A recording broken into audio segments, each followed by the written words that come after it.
Hey everybody, welcome to Obscurities in Miniatures, and oh frabjous day, Kaloo, I got my hands on the brand spanking new high-grade Super Robot Tyson Cybaster. Never in my wildest dreams did I think we would see a Bandai produced Cybaster kit in both English and Japanese, no less. Man, me and the Cybaster, we go back. We go way back. Like Super Robot Wars EX. Shoot, that was like 97, 98, I think we played that through. Maybe even, I know it was before 2000, so it's been a few years. And he was the coolest of the Masaki robots, the Lord of Elementals, and you had all those guys showing up in those games. I never got to play the original Lord of Elementals Cybaster game on the Super Nintendo, Famicom, whatever you want to call it, but I did own EX and 4 and Alpha Gaiden and Alpha 2. I owned a lot of the classic Super Robot stuff, so absolutely enjoyed those games. And for the longest time, the only way to get a kit of this model, robot, kit, figure, whatever you want to call him, mecha, was there was, in the late 90s, maybe early 2000s, Banpresto did a Crane Prize, really stiff, limited model, in plastic though, of the Cybaster, because otherwise you're only going to be looking for like garage kit resin stuff that was like, $200-300 even back then, and of questionable quality, and good luck even finding it in the United States. That all changed when Kotobuikya started up their Super Robot Wars line, which seems to have now gone defunct. I know there was one when Dengeki Hobby was doing their line of plastic figures, like the old MSIA, Mobile Suit in Action, before the Robot Damashi type stuff. I do think there was one of him in the Damashi line. I could be wrong. But this is a freaking plastic model, and they even made sure he's got the Cybird mode. He's even got his familiars to spit out like he used to in the games. Now, he doesn't have the crazy fancy stand that the Kotobuikya kit eventually came with, but I don't care. It's the Cybaster, and it's in plastic, and it's nice, solid construction, and it's not going to fall apart on me like my Kotobuikya one did. Oh, but I do have the SD one, too. Did I do a video on that? I might have. I don't remember. It's been a while. I'll bring it. It's sitting on my desk at work. Anyway, I'm rambling. That's how ecstatic I am about owning this guy. I remember it was in an underground world. I don't remember what it was called, but I do know it was underground. Lots of rock monsters you fought at the beginning. Okay, in case you've never built a plastic Gundam Promo type kit, you need that. I don't. We've met before, old friend. We've built you. Dang, even the instructions, fully bilingual. Nice. Super nice. How many stickers are we looking at? I'm seeing a few spots. That's to be expected. And it does seem... Ooh, yay, yay, yay. Look at this. We have the stands included for the familiars. No, I don't think we have an action base, but that's okay. We at least have stands for the familiars, which he's usually blasting out. That was like his main ranged attack in the games. Alright, I'm gonna... Well, I guess I can... Let me pop these all out of the plastic before we show them off. Alright, so here we have... These look to be duplicates. No, they're not. They're just most of the basic white parts. They're not super white. They're almost like a pearly color. There's a bit of a shine to it, so that's kind of cool. The big boosters... Actually, okay, they are the same. They're both A sprues. Okay. That would make sense to make everything symmetrical. He is a very symmetrical mech. Next up, we have all of the various purple parts. Plenty of hands included. I don't see a whole lot in the way of yellow stuff, though. I know there's some yellow bits somewhere on the legs. No, I'm thinking of the green stuff. Okay. Move that out of the way. Some more of the purple parts, various hard plastic connections. You can see these are the modern engineered non-polycap joints. As a die-hard polycapper, that's taken some getting used to. The other set of limbs, these are the back of the legs, the thighs, chest part, waist, and part of the familiar maybe? I'm not sure. Okay, here we have the tail and more of the top of the chest. I'm not sure, I think that's part of the waist. Head, you can see in here. Doesn't seem anywhere near as sharp as the Kotobuikya stuff, if you're familiar with those. Okay, a few bits of red. A few of the clear green bits. A bit of the yellows for the claws and the sword hilt. And speaking of sword, it is in its own chrome color. A lot of different colors here. It's kind of nice to see. If you're lazy like me when it comes to Gunpla stuff and you don't want to paint it, that's always a plus. We've got both of the familiar stands. Plastic seems a little bit softer, more rubbery.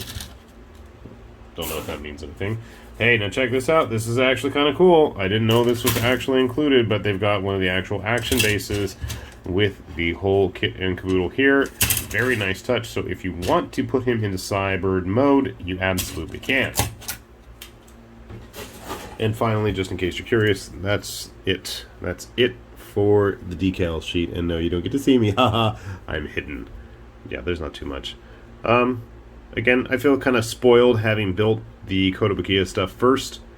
But then again, having built that Banpresto old Crane Prize model, there literally was nothing. It was, I painted everything. So this is a step in the right direction. Alright, give me a moment. I'm going to put him together. Since it's parent conference week, it might take me a while, but he's totally going to be sitting there while I do all my conferences virtual. So if I'm talking to you about your kid and you hear plastic shifting around, I totally am not building it in between calls. Totally not. No. Never. And it never has happened before anyway. So yeah, I'll get him done soon. I'm going to grab my other Cybaster kits that I can find that are still in one piece, and hopefully, well, at the very least, we've always got his rival Shu here in his Grands-on. So sit tight, we'll get it all put together. Okay, we got the Cybaster all put together here. Baboosh. Yes. And it is quite the nice looking kit. Oh, but I forgot the familiars. How could I forget his familiars?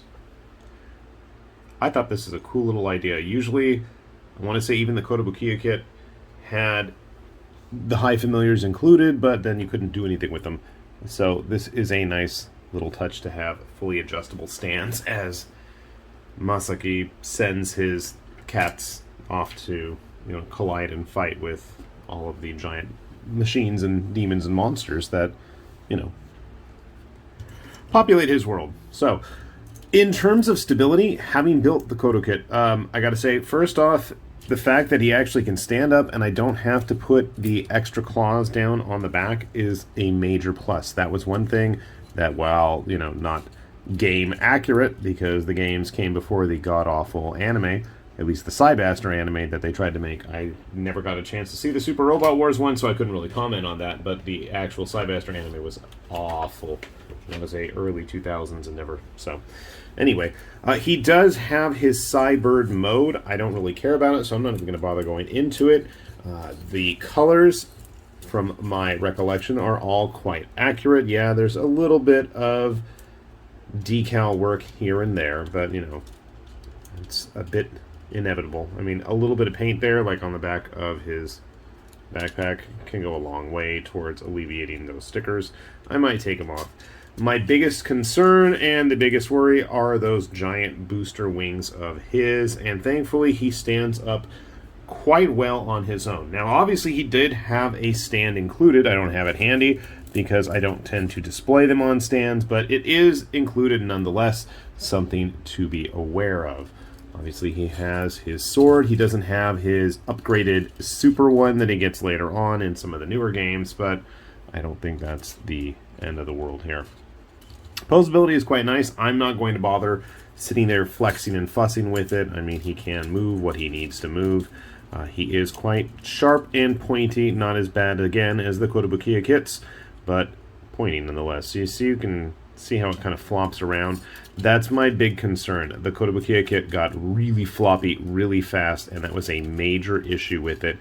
Although, he was also really, really top-heavy to the point where he just kind of collapsed on his own weight, and I don't feel that way with the Bandai kit. And I gotta say, having seen the nice pearly, white color, it's very pearly, a little bit glossy. I dig it. I really actually do like it. I was afraid it was going to be like super obnoxious, and again, having built the older kits, that was never present, and I can show you because I have my quasi-SD version of him right here.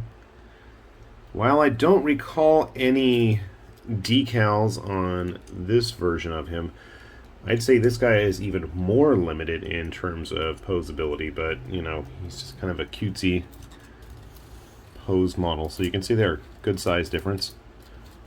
Can I get my SD version to even stand? Probably not. Again, that's one of the issues, but you can cheat and use those back claws. And his tail for support. You can't do that so much with the larger one. Just how large is he? Well, here is a standard 1/144th Gundam, so you can see he comes up to about his waist. So it's definitely in the 1/100th realm. Grabbing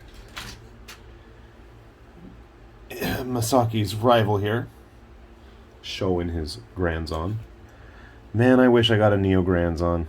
Actually, I wish I got a lot of the Kotobuikya kits when I had the opportunity, but they always tended to be super pricey. The Grands-on is a nice kit.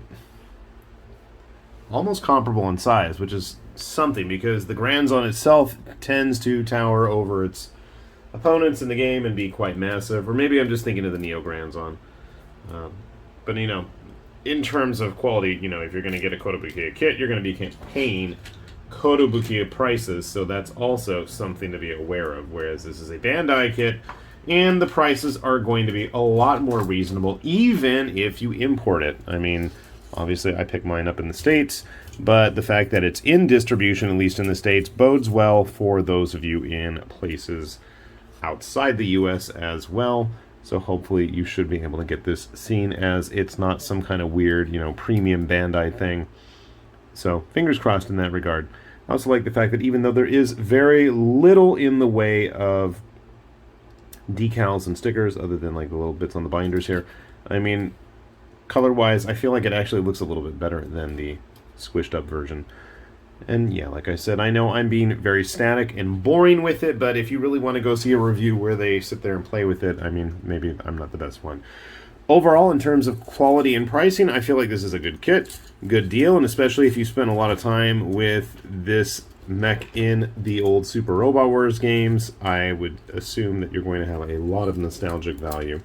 And, I mean, in terms of construction, it was a fun kit. Took me a couple afternoons of in between parent conferences while I was waiting for people to show up that tended to not bother to call me and tell me they were running late. That was real nice. It was easy to get put together. And yeah, so if you're interested, I'd say go take a look. Should be out there, and happy hunting. With that said, this has been High Lord Tamberlane with Obscurities and Miniatures, saying thanks for watching, and we will see you back here soon. Bye-bye.